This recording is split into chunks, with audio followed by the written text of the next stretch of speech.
তাবলীগ জামাতের দুইটা গ্রুপের ঝগড়া, এটা কি কারণে হচ্ছে? শুধু একটি কারণে, তাদের দাওয়াতের মধ্যে শিরক রয়েছে, কুফরি রয়েছে। তাদের দাওয়াতের মধ্যে আল্লাহর রহমত নেই, বরকত নেই, তাদের দাওয়াতের মধ্যে তাওহীদ নেই। এই জন্য ভাইরা আমার, তাবলীগ আপনি করেন, আল্লাহ রাসূল সাল্লাল্লাহু আলাইহি ওয়াসাল্লাম তাবলীগ করতে বলেছেন, দাওয়াত দিতে বলেছেন, কিন্তু সেই দাওয়াত হতে হবে কোরআন এবং সহিহ সুন্নাহর দাওয়াত হতে হবে।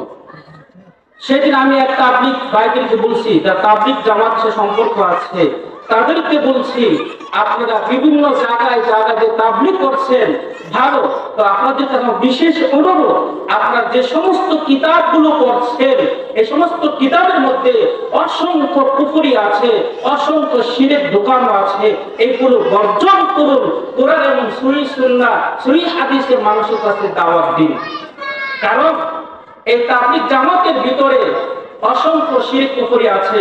তাদের অনেক কিতাব পাবেন, যেমন ফাজাইলের হজ, ফাজাইলে যাকাত, ফাজাইলের হেদায়েতে সাহাবা, এই যতগুলো তাবলীগ জামাতের কিতাব আছে, সমস্ত কিতাবের মধ্যে শিরক এবং কুফরি ঢোকানো আছে। যারা এগুলো বিশ্বাস করলে তাদের ঈমান নষ্ট হয়ে যাবে। এই জন্য ভাইরা আমার, সৌদিরা এই তাবলীগ জামাতকে নিষিদ্ধ করেছেন। তারা তাবলীগকে নিষিদ্ধ করেনি, তাবলীগ জামাতকে নিষিদ্ধ করেছেন।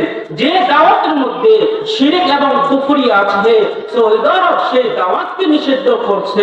এটা আমি বলতে চাই, বাংলাদেশে যারা দাওয়াত দিচ্ছে, তাওহীদের দাওয়াত যারা দাওয়াত দিচ্ছে, আমি তাদেরকে বলতে চাই, যে দাওয়াতের মধ্যে শিরক এবং কুফরি আছে, সেই দাওয়াতকে ভেঙে চূর্ণ বিচ্ছিন্ন করে দিতে হবে।